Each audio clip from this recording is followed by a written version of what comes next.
जय जय माई जय जय माई राधा कृष्ण माई जय जय माई जय जय माई राधा कृष्ण माई जय जय माई शिरडी साई माई। जय सद्गुरुनाथ महाराज की जय, राधे कृष्ण माई की जय। குரு கிருபையினால அடியனுடைய இந்த வாழ்க்கையில சுவாமி பண்ண அந்த அனுகிரகத்தை பத்தி சொல்லிட்டு இருக்கேன். கடைசியா எதுல விட்டோம் அப்படின்னு கேட்டீங்கன்னா, அடியனுடைய இந்த தோழிகள் என்ன முதலா பூந்தமல்லி சென்னையில இருக்கக்கூடிய குமணன்சாவடி சாய்நாதருடைய சன்னிதானத்துக்கு தான் அடியனை அழைச்சிட்டு போனாங்க. மறாவது வாரம் அவங்களால வர முடியாது, அதற்கு பதிலா நீ போய் தான் ஆகணும்னு என்னை கட்டாயப்படுத்தினாங்க. கட்டாயப்படுத்தின கிழமை என்னன்னு கேட்டீங்கன்னா புதன் கிழமை. அடியன் அப்பவே சொல்லிட்டேன், என்னால போக முடியாது, நீங்களே வரல நான் இதுக்கு போய் அந்த சாமியை போய் பார்க்கணும் அப்படின்னு ஒரு அலட்சிய புத்தி. அந்த அலட்சிய புத்திக்கு சுவாமி அனுகிரகம் பண்ணியிருக்கார். என்னன்னா, புதன்கிழமை இரவு ரூம்ல போய் அடியேன் படுத்துட்டேன். வியாழக்கிழமை விடிந்தது. அந்த விடிய காலையில 4 மணி பிரம்ம முகூர்த்தம்னு சொல்லுவோம் இல்லையா, அந்த தருணத்துல அடியேனுக்கு ஒரு அற்புதமான வாழ்க்கையில மறக்க முடியாத ஒரு அனுகிரகத்தை சுவாமி கனவு ரீதியா பண்ணார். என்னப்பா சொல்ற அப்படின்னு கேட்டீங்கன்னா, ஒரு அற்புதமான கனவு. அந்த கனவைத்தான் இந்த பதிவுல அடியேன் கிளீனா சொல்றேன், எல்லாரும் காது கொடுத்து கேளுங்க. இது போல உள்ள கனவுன்னு சொல்ல கூடாது, இது சத்தியம், பரம சத்தியம். ஏன்னா ஒரு பாம்பு வந்து கிடைக்கிறதாகவோ, இல்ல நம்ம எங்கேயோ பறந்து போகிற மாதிரியோ, இல்ல நம்மளை யாரோ அடிக்க வர மாதிரியோ, இல்ல கனவுலயே கோடீஸ்வரன் ஆகிற மாதிரியோ இருக்கிற கனவெல்லாம் கனவு. ஆனால் மகான்கள், சித்த புருஷர்கள், தெய்வத்தினுடைய தரிசனங்கள் அனைத்துமே கனவு கிடையாது, பரம சத்தியமானது அப்படின்றத அடியன் உணர்ந்திருக்க. நீங்களாம் எப்படி அதை உணர்றீங்கன்னு எனக்கு தெரியாது. அடியன் உணர்ந்த அது கனவுன்னு சொல்லக்கூடாது, பரம சத்தியமானது. இந்த பகவானால படைக்கப்பட்ட இந்த 2 கண்களால இந்த ஊன கண்ணுக்கும் அந்த சுவாமி கருணை பண்ணி தன் சுரூபத்தை காட்டினார். அந்த கனவை தான் இப்ப உங்களுக்கு சொல்ல போறேன். அந்த விடிய காலையில கண்ட கனவை இப்ப சொல்றேன். இந்த உலகத்துக்கும் அடியன் கண்ட அந்த உலகத்துக்கும் வேறுபாடு ஜாஸ்தி. ஏன்னா இந்த உலகத்தை பொறுத்து எப்ப பார்த்தாலும் ஏதோ ஒரு விதமான எண்ணங்கள் நம்மளை சூழ்ந்துகிட்டே இருக்கு. ஆனா அங்க அடியன் இருந்த நிலைங்கிறது வந்து பார்த்தீங்கன்னா சாந்தி, அமைதி, ஆனந்தம். இது மாதிரிதான் என்னை ஆட்கொண்டுது அந்த கனவுல. அந்த இடம் வந்து பார்த்தீங்கன்னா இந்த உலகம் வேறு, அந்த உலகம் வேறு. அந்த இடத்துல நிறைய மக்கள் சூழ்ந்து லைன்ல ஃபார்ம் பண்ணி போய்கிட்டு இருக்காங்க, ஏதோ ஒரு கீவுல போய்கிட்டு இருக்காங்க. அப்ப கூட இந்த உலகத்தினுடைய வாசனை என்ன விடல. என்ன கேட்டீங்கன்னா, ஏதோ பொங்கல் புளியோதரை தான் தராங்க போல் இருக்கு, அதனாலதான் இந்த கூட்டம் இப்படி நிக்குது அப்படின்னு நினைச்சுக்கிட்டேன். புரியுதுங்களா? அப்படி நினைச்சுக்கிட்டு லைன்ல போய்கிட்டே இருக்க. அப்படி போய்கிட்டே இருக்கும் பொழுது இந்த சைடு அந்த சைடு எட்டி பார்த்துக்கிட்டே இருந்தேங்க இல்லையா, இந்த லைன் எங்க தாண்டா போய் முடியுதுன்னு பார்த்தா அற்புதமான ஒரு தெய்வீகமான சொரூபம், ஒரு அன்னையனுடைய சொரூபம். இந்த நல்லா காது கொடுத்து நல்லா கேளுங்க. ஒயிட் கலர் சாரி, வெள்ளையர்னு ஒரு வெள்ளை அப்படின்னா என்ன மாதிரி ஒரு தெளிவு இருக்கும், அந்த மாதிரி ஒரு வெள்ளை நிற உடவை கட்டிக்கொண்டு அழகான திருமுக மண்டலத்துல அழகான ஒரு கஸ்தூரி திலகம். திலகம்னு சொல்றது என்னன்னா நெத்தில அழகா இட்டிருப்பாங்க, புரியுதுங்களா? அதே மாதிரி கழுத்துல வந்து பாத்தீங்கன்னா துளசி மாலை இருந்தது. இந்த சொரூபத்தை பார்த்த உடனே எனக்கு என் அம்மாவினுடைய ஞாபகம் வந்துட்டு, என்னை பெற்றெடுத்தா இல்லையா, அவன் ஞாபகம் வந்து அவ இல்லையேன்ற ஒரு குறை இருந்துகிட்டே இருந்தது இல்லையா, அந்த குறையை நான் அள வச்சுட்டு அப்படியே லைன்ல கீவு நவந்துகிட்டே இருக்கு. அந்த அம்மா கிட்ட, அந்த தேவி கிட்ட, அந்த தெய்வீக அன்னை கிட்ட நான் கிட்ட நெருங்குறேன். எனக்கு என்ன சொல்றதுன்னு தெரியல, அப்படியே காலில் விழுந்து அழ ஆரம்பிச்சுட்டேன். அம்மா எனக்கு யாரும் இல்லை, எனக்கு எங்க அம்மாவை பார்த்தது இல்லை, எனக்கு யாரும் இல்லை, எனக்கு அம்மாவை பார்த்தது இல்லைன்னு ஓன்னு அந்த அன்னையனுடைய திருவடியில பிடிச்சு அலறேன். அப்படி அல அல அம்மா அப்படியே தொட்டு தூக்கி, நீ முதல்ல பாபா கிட்ட போயிட்டு வா அப்படின்னாங்க. நல்லா கேளுங்க, நீ முதல்ல பாபா கிட்ட போயிட்டு வா அப்படின்னா என்ன அர்த்தம்? பாபா கிட்ட போயிட்டு வான்னு தான் அம்மா சொன்னாங்க. புரியுதுங்களா? சரிம்மா, பாபா எங்கம்மா இருக்காரு அப்படின்னு கேட்டா, அம்மா தன்னுடைய திருக்கரத்தை நீட்டி, அதோ உட்கார்ந்துருக்காரு பாரு பாபா அப்படின்னு சொன்னார். அம்மா சொன்னாங்க. அப்படி அம்மாவுடைய கரமானது நீட்டப்பட்டு அது எந்த திசையை நோக்கி இருந்ததோ அந்த திசையை நோக்கி போனா, சொல்ல முடியல அந்த ஆச்சரியமான அற்புதமான காட்சிய. இந்த ஒகேனக்கல் நீர்வீழ்ச்சிலாம் நீங்க நிறைய டிவிலையோ இல்ல நேர்ல கூட போய் பார்த்திருக்கலாம். அந்த மாதிரி ஒரு நீர்வீழ்ச்சி ஆகாசத்துல இருந்தே கொட்டுற மாதிரி ஒரு காட்சி. அதுல ஒரு பகுதி அப்படியே வளைந்து நெளிந்து ஓடுது. அப்படி வளைந்து நெளிந்து ஓடக்கூடிய இடத்துல சுத்தி பூந்தோட்டம், வண்ண விதமான பூக்கள்.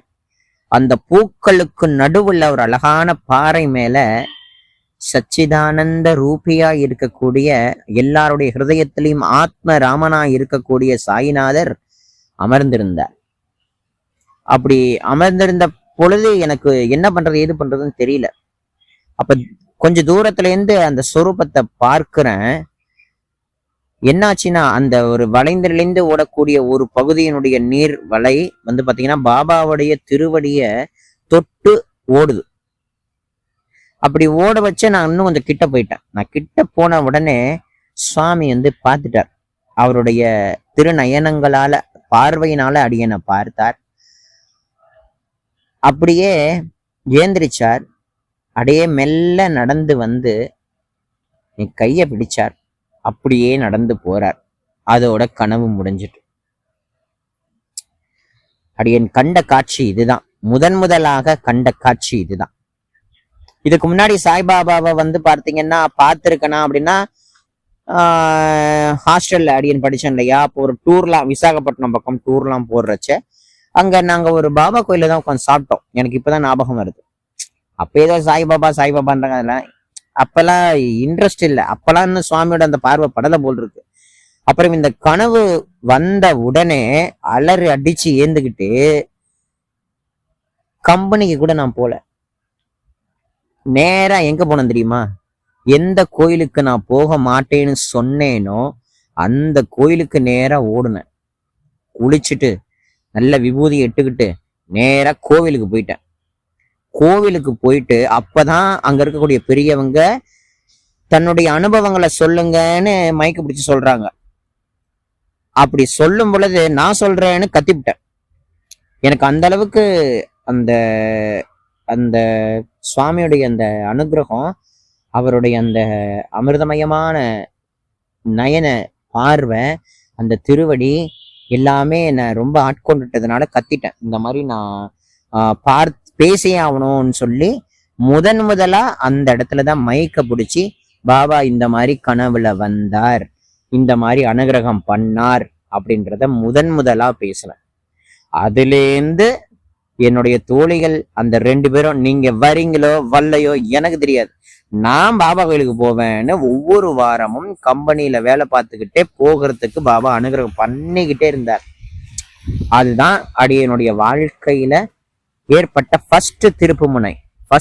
இன்னும் நிறைய திருப்புமுனை அடி மேல அடி கொடுத்து அடுத்தடுத்து தங்கிட்ட பாபா வர வச்சுக்கிட்ட நிகழ்ச்சிலாம் இன்னும் ஏறாலும், அதெல்லாம் சொல்றேன், கொஞ்சம் பொறுமையா கேளுங்க.